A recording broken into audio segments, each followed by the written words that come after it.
بسم الله الرحمن الرحيم. الصلاة والسلام على إمام المتقين وقائد المجاهدين وصلوا عليه وسلموا تسليما. اللهم صل على سيدنا شفينا حبيبنا مولانا محمد وعلى آل سيدنا شفينا حبيبنا مولانا محمد وبارك وسلم. قال الله تعالى في القرآن المجيد والفرقان الحميد: أعوذ بالله من الشيطان الرجيم، بسم الله الرحمن الرحيم. إن الله اشترى من المؤمنين أنفسهم وأموالهم بأن لهم الجنة. بسم الله الرحمن الرحيم. محمد رسول الله والذين معه أشداء على الكفار رحماء بينهم تراهم ركعا سجدا يبتغون فضلا من الله إيمانا سيماهم في وجوههم من أثر السجود ذلك مثلهم في التوراة ومثلهم في الإنجيل. صدق الله العظيم.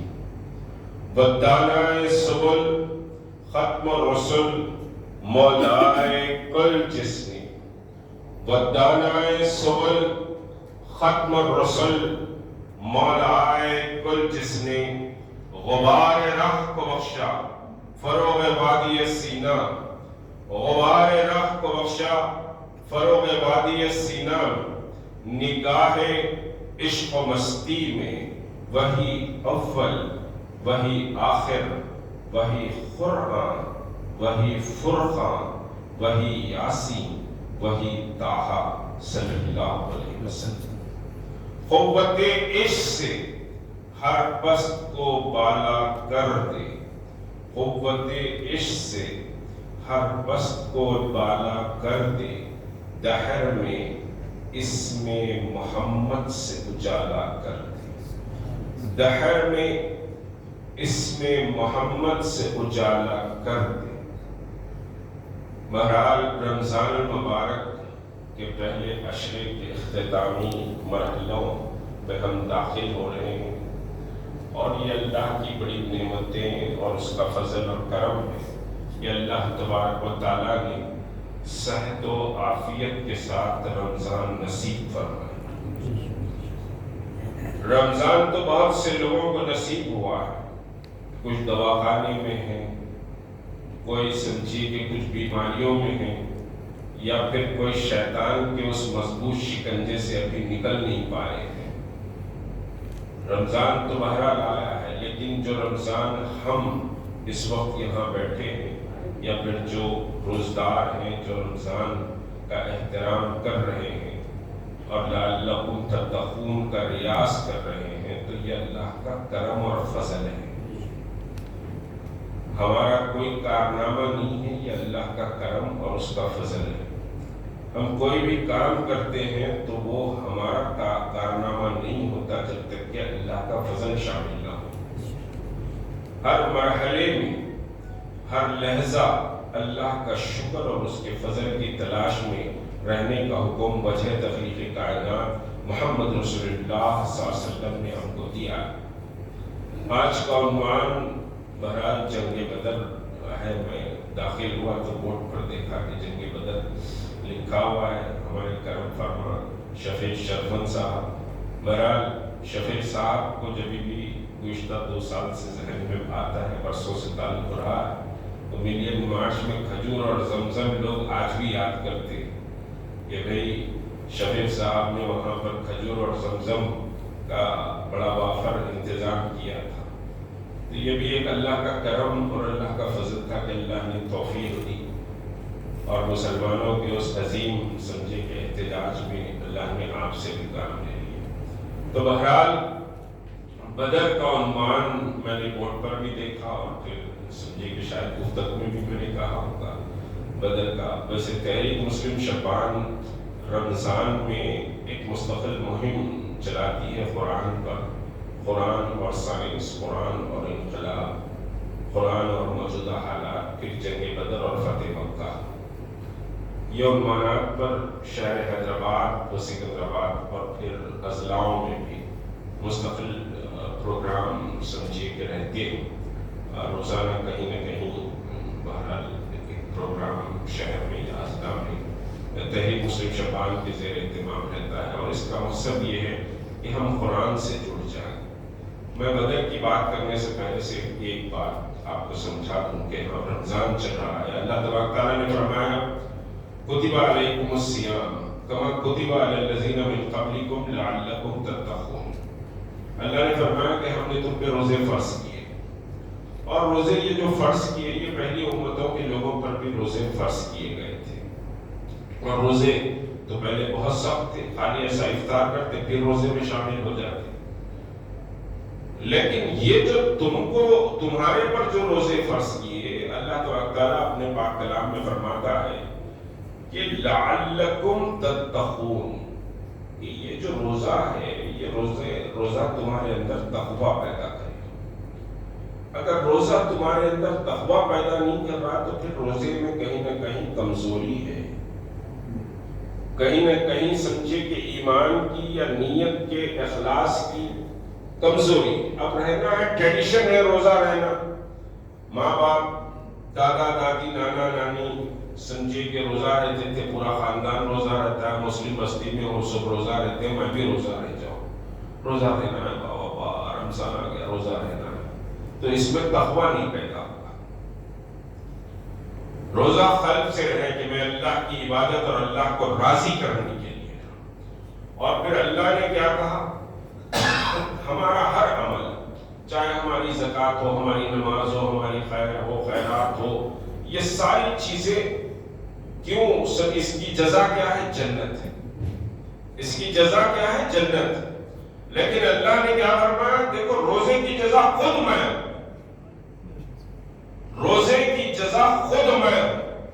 اب ایک بادشاہ کو آپ خوش کر دیے، اس سے بولے کہ صاحب کچھ ہیرے دے دو، کچھ مکان دے دو، کچھ دولت دے دو، فلاں دے دو، یا پھر مانگنے کا ڈھنگ اگر بہت اونچا ہے تو بادشاہ سے آپ میرے ہو جائیں میں آپ کا ہو جاؤں، تو بادشاہ کی ساری دولت آپ کی ہو گئی۔ تو یہ لعلکم تتقون، تو اللہ نے فرمایا کہ روزے کی جزا خود میں ہوں، شرط یہ ہے کہ تمہارے اندر تقویٰ پیدا ہو جائے۔ تقویٰ کیا ہے؟ تقویٰ یہ ہے کہ من چاہی زندگی نہیں، رب چاہی زندگی گزاری جائے۔ تقویٰ یہی کہ رب چاہی زندگی گزاری جائے، اور وہ تقویٰ صرف رمضان کی حد تک نہیں، تقویٰ صرف سمجھے کہ شوال کی حد تک یا پھر ذیقات ذیلحج کی حد تک نہیں، پوری زندگی آپ کو رب چاہی زندگی گزارنا ہے۔ اور یہ زندگی کوئی پہاڑ لے کر چلنے کی نہیں، کوئی مشکل زندگی نہیں ہے۔ اسلام تو بہت سہل اور آسان ہے، الدین یسر، دین تو بہت آسان اور سہل چیز ہے، لیکن شرط یہ ہے کہ ہم اس رب کے سامنے حاضری کے تصور کے ساتھ سمجھیے کہ تقویٰ اختیار کریں، تو پھر کیا ہوگا؟ علامہ اقبال نے اس پر بہت اچھا نقشہ کھینچا کہ نگاہیں مرد مومن سے بدل جاتی ہیں تقدیریں۔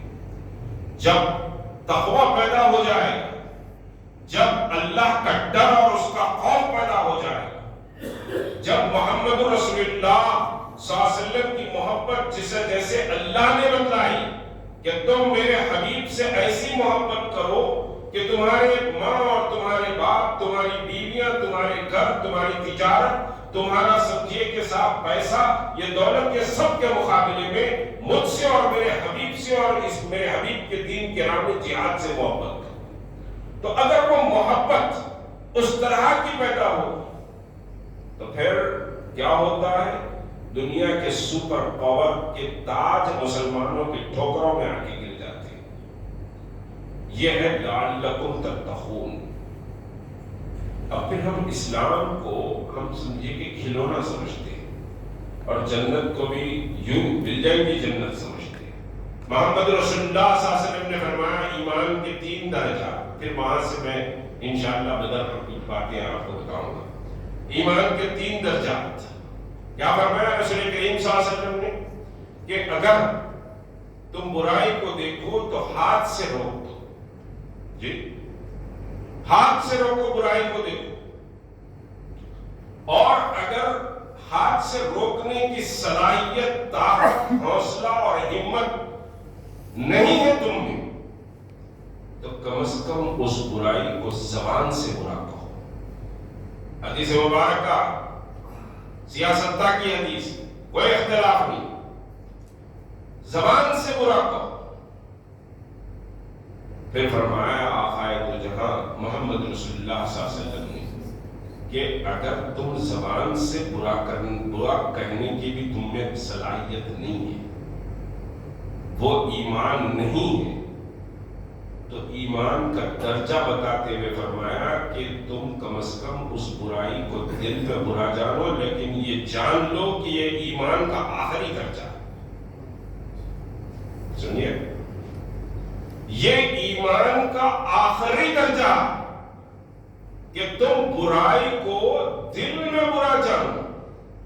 اب ہم رمضان المبارک کی عقیدتوں اور احترام اور اس کے تقدس، اس کی نعمتیں اور اس کی برکتیں، اس کے فیوز کو حاصل کرنے کی پوری کوشش کر رہے ہیں، وہیں ہم اپنے ایمان کا جائزہ لے لیں، اپنے قلب پر ہاتھ رکھ کر کھڑکی کو کھول کر دیکھ لیں کہ میں رسول کریم صلی اللہ علیہ وسلم کے اس ارشاد کی روشنی میں سمجھیے کہ میرا ایمان کس مقام پر ہے، میں کہاں ٹھہرا ہوں۔ اب اس میں ایک بات اور میں آپ کو سمجھاؤں، قرآن کی جو آیت مبارکہ آتی ہے کہ کنتم خیر امت اخرجت للناس، اسی کنیکشن میں بات کہہ رہا ہوں، کنتم خیر امت اخرجت للناس تأمرون بالمعروف وتنہون عن المنکر وتؤمنون باللہ، کہ تم کو ہم تمام سمجھی کہ امتوں میں سب سے افضل والا مقام عطا کیے ہیں، وہ بات نہیں کروں گا۔ کیا فرمایا اللہ تعالیٰ؟ تأمرون بالمعروف، تم نیکی کا حکم دو۔ کسی کی بھی تفسیر اٹھا کر دیکھ لیجیے بغیر اختلاف کے، تم نیکی کا حکم دو۔ حکم کون دے گا بھائی؟ حکم چپراسی دے گا، حکم کمزور آدمی دے گا، حکم بے بس آدمی دے گا، حکم لاچار آدمی دے گا، بھیک منگا دے گا، اپنے حقوق کے لیے پیرا رگڑتے ہوئے دروازے بند کر لینے والا سمجھے حکم دے سکتا ہے۔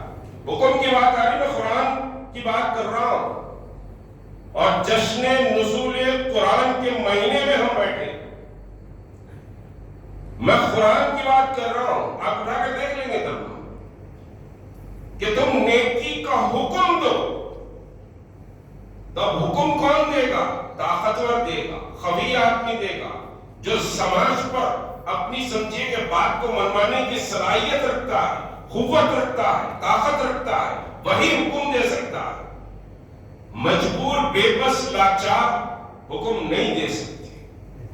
یہ قرآن کا فلسفہ سمجھا رہا ہوں، قرآن کی بات سمجھا۔ پھر آگے اللہ کیا فرماتا ہے؟ تأمرون بالمعروف وتنہون عن المنکر، اور تم برائی کو دیکھو تو سمجھیے کہ روک دو اس کو، برائی کو روکو۔ اب روکنے کے لیے بھی انسان کے پاس طاقت اور قوت چاہیے۔ اور ایک بات یاد رکھ لیجیے کہ محمد رسول اللہ صلی اللہ علیہ وسلم پر ہمارا یہ ایمان ہے کہ اب آپ کے بعد کوئی نبی نہیں آئے گا، ہے نا؟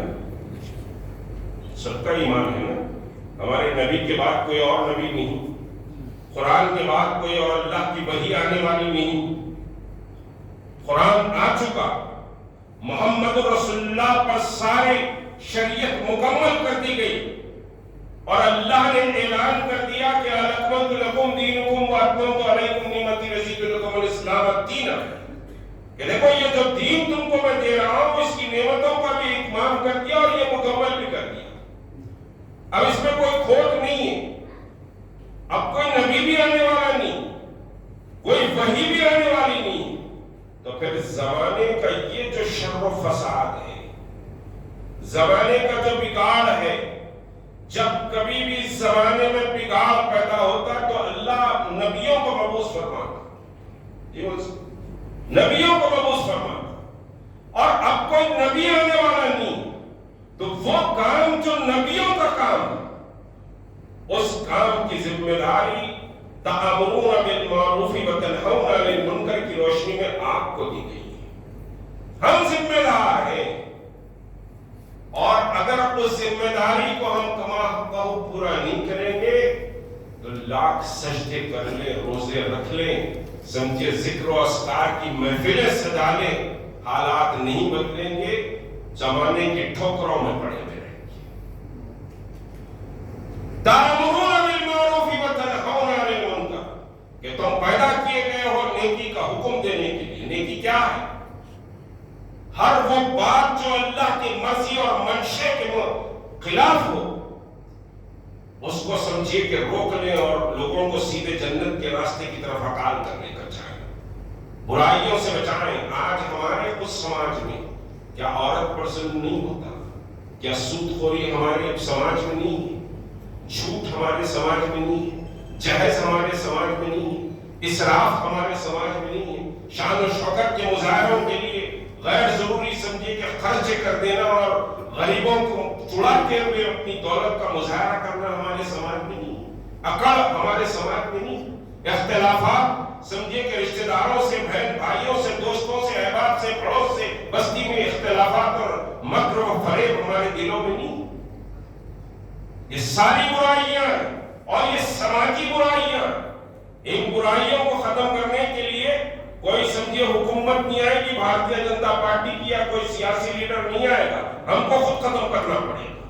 تأمرون بالمعروف، نیکی کا حکم دو لوگوں کو، برائی کو دیکھو تو ہاتھ سے روکو، ہاتھ سے روکو برائی. کہاں ہم سمجھے کے ساتھ دین پر چل رہے ہیں؟ ہم کون سے دین پر چل رہے ہیں؟ کروڑوں کی تعداد کا یہ گروہ آج سسکیاں لیتے ہوئے رینگ رہا. آج سمجھیے کہ انما المؤمنون اخوہ، ایک مسلمان دوسرے مسلمان کے سگے بھائی کے برابر، اخوہ کے معنی سگے کے. اور ہم نے اخوہ کا سبق ہی نہیں سیکھا، حالانکہ سب کو چہل حدیث میں بچپن میں حدیث سکھائی جاتی ہے. المؤمن کیا ہے؟ وہ ایک مسلمان دوسرے مسلمان کا بھائی، المسلم ابو المسلم، ایک مسلمان دوسرے مسلمان کا بھائی ہے. چہل حدیث میں سب سیکھتے ہیں، مگر ہم نے اس کو سمجھا ہی نہیں، ہم نے سمجھا ہی نہیں. معصوم بچیوں کے سروں سے حجاب کھینچ لیا گیا، مگر کیونکہ میری بچی نہیں ہے تو میرے کو کوئی تکلیف نہیں. جبکہ فرمایا محمد رسول اللہ صلی اللہ علیہ وسلم کعبۃ اللہ کے سامنے اصحاب نبی صلی اللہ علیہ وسلم کے گروہ کے ساتھ بیٹھے ہوئے، سب کی نگاہیں کعبۃ اللہ پہ ہے. کعبے کو دیکھنا بھی ثواب، میرے رسول کو دیکھنا بھی ثواب. تو کعبے کو دیکھ رہے تھے تو اللہ کے رسول نے کیا فرمایا مانو؟ لوگوں سنو، یہ جو کعبہ جتنا محترم ہے، یہ کعبہ جتنا مقدس ہے، اتنا ہی احترام اور تقدس ایک مسلمان کا دوسرے مسلمان کا ہے. یہ محمد رسول اللہ صلی اللہ علیہ وسلم کا اعلان، اور رسول کا کہا کیسا ہوتا تھا معلوم؟ بات میں سمجھے کہ بات یاد آ گئی، سن لیجیے. حضرت علی کرم اللہ وجہ شیر خدا مسجد نبوی میں اپنے صحابہ دوستوں کے ساتھ بیٹھے ہوئے، کسی نے کہا کہ علی وہ رات تمہاری بڑی سخت رات تھی ہوگی، جس رات کو اللہ کے رسول ہجرت کے لیے نکلے اور گھر پورا چوطرف سے پہرے میں تھا، تلواریں لوگ کھینچے ہوئے تھے، قتل کا منصوبہ تیار تھا، اور اللہ کے رسول نے کہا کہ تم میرے بستر پہ سو جاؤ، صبح اٹھو تو امانتیں مکے والوں کی فلاں فلاں دے دینا، اور پھر آ کر مجھ سے مدینے میں فلاں مقام پر مل لینا. بات صرف محمد رسول اللہ کی زبان سے نکلے ہوئے لفظ کی کیا اہمیت تھی اس کو بتانے کے لیے واقعہ بتلا رہا ہوں. اور پھر اللہ کے رسول نے فرمایا انما المؤمنون اخوہ، ایک مسلمان دوسرے مسلمان کے سگے بھائی کے برابر. اسی کنیکشن میں بات بتلا رہا ہوں کہ رسول کی بات کو کیسے اصحاب نبی کریم صلی اللہ علیہ وسلم لیتے تھے. تو صحابہ نے پوچھا کہ بھئی علی وہ رات بہت سختی ہو، تم تو کروٹ بدل بدل کے سو رہے تھے، کیونکہ موت کا خوف تھا. کون سا وقت ہے کہ گھر میں گھس جائے اور تلوار تم پر چل جائے؟ حضرت علی نے مسکرا دیا، حضرت علی نے مسکرا دیا اور مسکرا کے کہا یہ بات سن لو، زندگی میں علی اگر اطمینان اور سکون سے کوئی رات سویا ہے تو وہی رات تھی جو محمد رسول اللہ نے اپنے بستر پر مجھے سلایا اور کہا کہ صبح ہو تو یہ امانتیں لے کے آ جانا۔ تو لوگوں نے کہا کہ علی وہ رات تو موت اور حیات کے بیچ کی رات تھی، وہ رات تو موت اور حیات کے بیچ کی رات تھی۔ کفار نے قریش تلواریں کھینچے ہوئے گھر کو پورا گھیرے میں ہے کہ کون سا لمحہ تھا کہ موت آ جائے۔ تو حضرت علی نے کیا فرمایا سن لیجئے، حضرت علی نے فرمایا یقینی طور پر سب کی تلواریں نکلی ہوئی تھی، لیکن میرے آقا مولا محمد رسول اللہ نے کہا تھا کہ علی صبح ہو تو مکے والوں کی یہ امانتیں دے دینا اور مدینے میں آ کر فلاں مقام پر مل لینا۔ تو خدا کی قسم مجھے یہ اطمینان اور یقین تھا کہ علی کو موت اس وقت تک نہیں آ سکتی جب تک کہ محمد رسول اللہ سے مدینے میں نہ ملے۔ یہ یقین اللہ کے رسول کی زبان سے بات نکلی تو اس کا یہ یقین تھا۔ آج سینکڑوں احادیث ہم سن لیتے ہیں، کیا ہمارا ایمان وہ لیول کا یا پھر اس معیار کا ایمان ہے؟ تو یہی ہے لعلکم تتقون کہ تم اپنے اندر تقوی پیدا کرو، تم کو یقین ہو کہ اللہ نے یہ وعدہ کیا ہے تو پھر اللہ کا وعدہ جھوٹا نہیں ہو سکتا۔ تو محمد رسول اللہ نے یہ اعلان کر دیا تو پھر محمد رسول اللہ کا اعلان روز محشر تک سمجھے کہ پتھر کی لکیر ہے، وہ جھوٹ نہیں ہو سکتا، وہ یقین کی منزل۔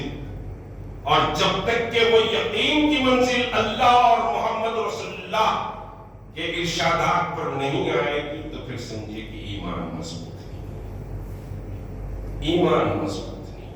ٹھیک ہے، سجدے کر رہا ہوں، کوئی ایک لمحہ آئے گا جب ایمان مضبوط ہو جائے گا۔ ایمان مضبوط نہیں ہے لہذا سب چھوڑ دو، چھوڑ چھاڑ کے بیٹھ جاؤ، ایسا نہیں، میرے ایک کرنے سے کیا ہوتا ویسا بھی نہیں۔ مستقل سمجھیے کہ ریاض ایسا ہے کہ آل آف اے سڈن حالات چینج نہیں ہوتی۔ یہ جو اسلامی انقلاب ہے یہ 23 سال کا پیریڈ کا انقلاب ہے، 13 سال مکے کی، اور پھر مکے کے ایسے سال جہاں اسلام قبول کرنا اپنی موت کو دعوت دینے کے برابر، اور 10 سال مدینے کی۔ ایک بات اور سن لیجیے، 10 سال مدینے کی، اور 10 سال میں کتنے سریے اور کتنے غزوات میں معلوم، جنگیں کتنی ہوئی، موٹے الفاظ میں بات سمجھا، غزوہ بھی نہیں معلوم ہمارے نوجوانوں کو اور سریہ بھی نہیں معلوم، اور اس پہ نہیں جاتا، وقت نکل جائے گا۔ تو جنگیں جتنے وار ہوئے، کتنے ہوئے معلوم، کتنے 69 وارز، سمجھے؟ 10 سال کے پیریڈ میں سن لو، 10 سال کا پیریڈ ہے مدینے کا، اور وہ 10 سال کے پیریڈ میں 69 وارز ہوئے، یعنی 10 سال میں 69 کے معنی 6.9، تقریباً 7 جنگیں پر ایئر۔ یہ انقلاب ایسے ہی گھر میں بیٹھے بیٹھے بریانیاں مندیاں حلیمہ کھاتے ہوئے یا فٹ پاتھوں پہ لپ لپ کھاتے ہوئے انقلاب نہیں آیا، بڑی محنتوں اور مشقتوں سے یہ دین یہاں تک کے پہنچا۔ بڑی محنتیں اور مشقتیں ہمارے اولیاء کرام نے بھی کی، وہاں سے لے کر یہاں تک کہ اگر ہم کڑی چھوڑیں، یہ دین کوئی کھیل تماشا نہیں ہے، بڑی سمجھے کہ مشقتوں کے بعد یہ دین پہنچا۔ نیئرلی 7 وارز پر ایئر ہوئی، 7 جنگیں ہوئی، اس کے بعد سمجھیے کہ ایک نظام قائم ہوا۔ اور بدر کی بات سمجھا دوں کہ بدر آج اکنامیکل وار کی بات آ رہی، ہم تو وار ہی نہیں کرتے نا، آج اعلانات کیے جا رہے ہیں، ہم تو بے خبر ہیں۔ اور یاد رکھیے خبر رکھنا بھی سنت ہے۔ اللہ کے رسول عشاء پڑھتے حجرے میں جانے سے پہلے اپنی اونٹنی قصبہ پر یا پھر سمجھیے کہ سواری پر بیٹھ جاتے اور مدینے کے پورے مضافات بارڈر کا پورے مدینے کا دورہ کر کے واپس آتے کہ مدینہ سیف ہے کہ نہیں. صحابہ بولتے یا رسول اللہ ہم چلے جاتے آپ کیوں جا رہے؟ کہ نہیں میں خود جاؤں گا، میں خود جاؤں گا. تو خبر رکھنا بھی سنت ہے. منصوبہ بندی کیا ہو رہی ہے اس کے تعلق سے، اس کے تدارک اور اس کے مقابلے کی غور و فکر کرنا بھی سنت ہے. بلکہ حتیٰ کہ فرمایا محمد رسول اللہ صلی اللہ علیہ وسلم نے ایک زاہد کی رات بھر کی عبادت کے مقابلے میں امت کی ایک وقت کی فکر سمجھیے، ایک لمحے کی فکر وہ رات بھر کی عبادت کے برابر ہے. ہم کتنا امت کی فکر کرتے ہیں، ہم کتنا حالات پر غور کرتے ہیں. اکنامکل وار تو ہم سمجھے نہیں، اور بدر بیسیکلی جنگ بدر جو ہے وہ جنگ بدر بیسیکلی اکنامکل سمجھیے کہ صاحب وار کا ایک حصہ تھا کہ دشمنوں کو پریشر میں ڈال کر ہم اپنے سمجھیے کہ شرائط پر بات بنوائیں. آج اکنامکل وار آپ کا دشمن آپ سے کر رہا ہے. گاؤں میں، کھیڑوں میں، قصبات میں میٹنگیں ہو رہی ہیں کہ مسلمانوں کو زمین مت دو، مسلمانوں کے تجارت کے لیے ملکی کاروبار کے لیے ملکی مت دو، مسلمانوں کو کوئی لیز کے اوپر سمجھیے کہ کوئی چیز مت دو، مسلمانوں کو کوئی فائنانس مت کرو. اعلانات آ رہے ہیں، سوشل میڈیا کا دور ہے، سبھی دیکھ رہے ہیں. اکنامکل وار ہے. ایک بڑی سمجھیے کہ کمیٹی نے طے کیا کہ صاحب یہ جتنے چترا ہوتے ہیں یا جتنے یہ منادی کے پاس بڑے بڑے میلے لگتے ہیں وہ میلوں کے قریب مسلمانوں کی کوئی دکان نہیں ہونی چاہیے. اور اب تو سچویشن یہ ہے کہ ایک بیچارہ غریب تربوز کی بنڈی والا، اب تربوز کی بنڈی والے کی اکانومی کیا ہوگی؟ وہ ہندو بستی میں بیچتے ہوئے جا رہا تھا تو بہرحال ہنڈے گھس گئے اور اس کے تربوزوں کو اٹھا کر سمجھیے کے ساتھ پورے تربوزوں کو ڈسٹرائے کر دیا. This is the economical war. یہ معاشی طور پر سمجھیے کہ کمزور کر دیا جائے. بدر کیا تھی بتاؤں؟ ابو سفیان کا قافلہ اس وقت شام انٹرنیشنل سمجھیے کہ کنٹری تھا، ایکسپورٹ امپورٹ کے لیے مرکز تھا شام، سیریا. اور شام کے تعلق سے بہت ساری احادیث ہیں. بلاد اسلامیہ شام، اور شام اس وقت تباہ ہو رہا ہے. وہ کون تباہ کر رہا ہے، کیا کر رہا ہے؟ اب تو 20 رکعت سے 10 رکعت کر دیے حرم میں. کوئی کرونا سے نہیں کرے، ایک نیا دین لانے کی کوشش ہو رہی ہے. بہرحال تو یہ شام اس وقت کا ایک انٹرنیشنل سمجھی کے ساتھ ایکسپورٹ اور امپورٹ کی مارکیٹ تھی. لوگ پورے جزیرۃ العرب سے شام کو سفر کرتے اور وہاں سے سمجھیے کہ بزنس کر کے واپس ہوتے تھے. ابو سفیان مکے کے سرداروں میں ایک بڑا شاتر اور بہت چالاک سردار. فتح مکہ کے موقع پر ابو سفیان اسلام لائے اور مکے کے گورنر بھی بنائے گئے. ایک تفصیل ہے. تو ابو سفیان کی کمانڈ میں بہت بڑا مال، قریب 40 ٹن سونے کے اتنا مال سمجھیے کہ بزنس کے لیے گیا تھا شام پورے مکے والوں کا. اللہ کے رسول صلی اللہ علیہ وسلم کو اطلاع ملی. اب آپ اندازہ لگائیے، دیکھیے کیسا جغرافیکلی کیسا غور کیا جاتا تھا. رسول کریم صلی اللہ علیہ وسلم کی حیات طیبہ کی اور سیرت کی ہم بات کرتے ہیں. اس وقت مکے سے شام کا جو رستہ، وہ جو انٹرنیشنل ہائی وے مکے سے شام، یہ دو کنٹریز کے بیچ میں جو انٹرنیشنل ہائی وے تھی، وہ انٹرنیشنل ہائی وے لگتے ہوئے جاتی تھی مدینے. بات سمجھے؟ مدینے کو لگتے ہوئے شام کی انٹرنیشنل ہائی وے جاتی تھی. مکے کا کوئی بھی تجارتی قافلہ اگر جا رہا ہے تو مدینے کے بارڈر سے ہو کر اس کو جانا پڑتا. اللہ کے رسول صلی اللہ علیہ وسلم نے غور کیا اور سمجھے کہ فیصلہ فرمایا کہ یہاں سے مکے والے جو بزنس کر رہے ہیں ہمارے ایریے سے جا رہے ہیں، ہم ان کو پیسفل جانے نہیں دیں گے. کیوں کہ مکے میں جو مسلمان ہجرت نہیں کر پائے، جن کو زبردستی بائی فورس روک دیا گیا، وہ سمجھیے کہ صاحب سیف نہیں ہے، اور پھر بار بار مدینے پہ یہ لوگ اٹیک کرنے کی کوشش کر رہے ہیں، ہمارے پیس کو برباد کرنے کی کوشش کر رہے ہیں، تو ہم بھی ان کو پیسفل بزنس کرنے نہیں دیں گے. سمجھا؟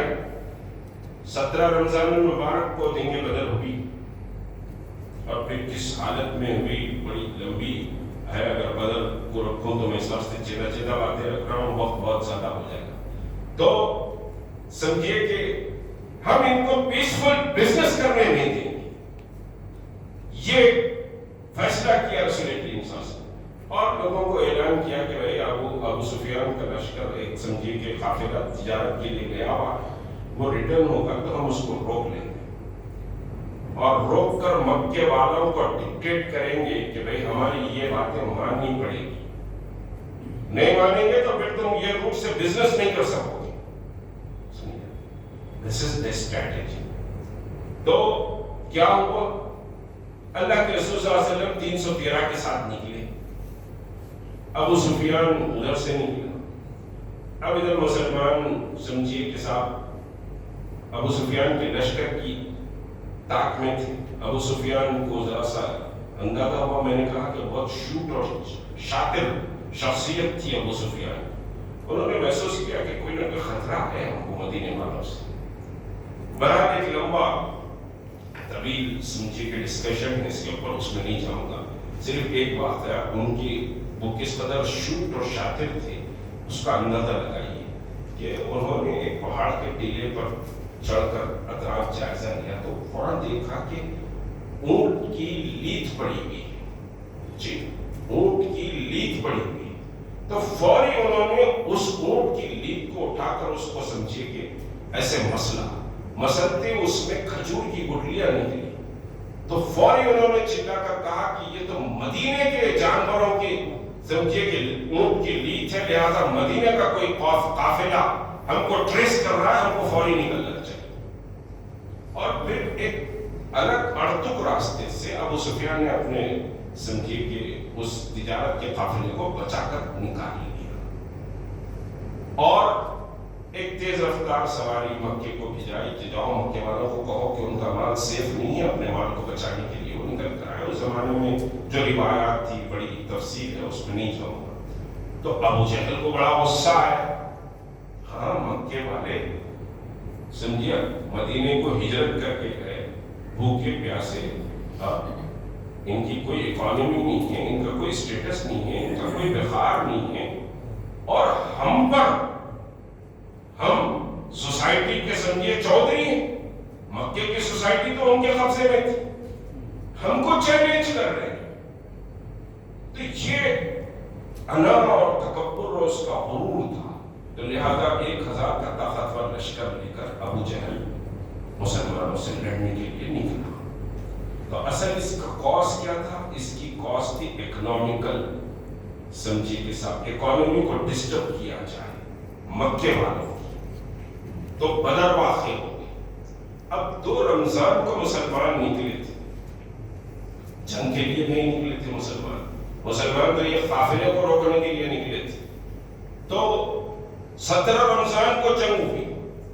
آپ کو میں بتاؤں 15 دن، تو 15 دن کا کھانا رسد ستو وغیرہ جو بھی اس زمانے میں ہوتا تھا وہ اتنا کیری کر کے مسلمان نہیں نکلے. کھانا ختم ہو گیا. اب کوئی کھانے کی چیزیں نہیں ہیں، کوئی ریگستان ہے. رمضان اور پہلا رمضان، ایک بات اور نوٹ کر لیجیے، بدر کا جو 2 ہجری 17 رمضان کو بدر ہوئی، تو اس وقت پہلا رمضان تھا جو روزے فرض ہوئے تھے، فرسٹ رمضان. اور ادھر مہم کے لیے نکل گئے. 2 رمضان کو نکل گئے صحابہ کرام 313 کی تعداد میں. تو پہلا رمضان، اب سحر اور افطار مشکل، کھانے کو کھانے نہیں، کوئی چیز نہیں بچی ہوئی. ایک سمجھیے کہ علامہ ابن خلدون نے لکھا کہ بعض روایتوں میں یہ ہے کہ 10 صحابہ کا ایک گروہ بنایا جاتا. 313 تھے، 313 میں 10 کا ایک گروہ بنایا جاتا، اور وہ 10 کے گروہ میں ایک کھجور دیا جاتا. صرف تصور کر سکتے ہم سوچ سکتے 10 کے گروہ میں صرف ایک کھجور دیا جاتا تھا، وہ ایک کھجور ایسا چوس لیتے، پھر بازو والے کو دیتے، بازو والا چوس لیتا، ان کو دیتے، ان کو دیتے، بس ایک ایسا 10 میں ایک کھجور۔ حضرت بلال کی تاریخ لکھنے والے مورخ نے حضرت بلال سے ایک روایت کی ہے کہ حضرت بلال تو غلام تھے، لڑنا بھڑنا، تلوار چلانا، گھوڑا سواری، یہ سب تو نہیں آتا تھا ان کو، اور پھر عاشق رسول تو پھر کیا کہنے حضرت بلال کا۔ تو بہرحال حضرت بلال کو اللہ کے رسول صلی اللہ علیہ وسلم نے کہا کہ بلال تمہاری ذمہ داری ہے، یہ جو 300 درہم ہیں ان کے سونے کی، ان کے کھانے کی، ان کے پینے کی انتظامات کرنا تمہاری ذمہ داری ہے۔ تو بلال ناظم جنگ تھے، یعنی ایڈمنسٹریٹر آف دی وار، جی، بلکہ میں تو کہتا ہوں نوجوانوں سنو، first finance minister of the اسلام حضرت بلال ہے، حضرت بلال ہیں فرسٹ فائنانس منسٹر، اور فرسٹ ایڈمنسٹریٹر آف دی مسجد نبوی حضرت بلال، اور فرسٹ اسٹیٹ ہیڈز افیئرز کے انچارج بھی بلال ہے۔ رسول کریم صلی اللہ علیہ وسلم کے گھر کا پورا ذمہ داری حضرت بلال کی ذمہ تھی۔ ایک نظریہ دیکھنے کا یہ بھی ہونا چاہیے، سمجھے؟ اب ہم بلال بولے تو بلال تھے، عاشق رسول تھے، ایسا، مگر یہ ساری ذمہ داریاں بھی حضرت بلال اٹھائے سو۔ تو ایڈمنسٹریٹر آف دی جنگ بلال تھے، ناظم جنگ۔ تو حضرت بلال کی کتاب کا مورخ لکھتا ہے کہ حضرت بلال سے روایت کرتے ہوئے کہ حضرت بلال نے فرمایا، میں جب اصحاب بدر کی بھوک اور ان کی پیاس اور بے چینی دیکھتا تو بہت تڑپ جاتا، اور کوئی سمجھیے کہ ریگستان، سمجھیے نخلستان میں کوئی چونٹیوں کا، مکوڑوں کا کوئی اگر سمجھیے قافلہ لائن لگا کر چلتے ہیں، چونٹیاں اور مکوڑے وغیرہ کھانے کی چیزیں منہ پکڑ کے سب جاتے ہیں، وہ اگر دیکھتا تو ان کے پیچھے ہو جاتا کہ ان کے بل کے قریب پہنچوں اور ان کی بل میں ہاتھ ڈال کے ایک مٹھی بھی اگر اناج کوئی کھانے کا ہو تو وہ لے کر میں اصحاب بدر کو دیتا ہوں۔ سمجھے میرے بھائی؟ اور پھر بدر کی دعا آخر دو جہاں احمد مشتبہ محمد مصطفیٰ صلی اللہ علیہ وسلم کی جو دعا ہے وہ دعا سن لیجئے کہ اللہ کے رسول عریش پر ہیں۔ عریش یعنی ایک اونچا مقام رسول کریم صلی اللہ علیہ وسلم کے لیے بدر کے میدان میں بنایا گیا، اللہ کے رسول سر بسجود ہیں۔ 16 کی پوری رمضان، 16 رمضان کی پوری شب، جس کو میں اپنی اصطلاح میں شب بدر کہتا ہوں، پوری شب اللہ کے رسول جاگتے رہے، میدان بدر کا معائنہ کر رہے ہیں، صحابہ سے ڈسکشن کر رہے ہیں، صبح ہونے والے جنگ کے حالات پر غور کر رہے ہیں، یہ ساری چیزیں۔ 1000 کا لشکر ابو جہل کا پوری تیاری کے ساتھ آیا تھا۔ تو سمجھیے کہ اس قدر بھوک اور پیاس کا عالم تھا اصحاب بدر کا، اور ادھر رسول کریم صلی اللہ علیہ وسلم عریش میں سر بسجود ہیں۔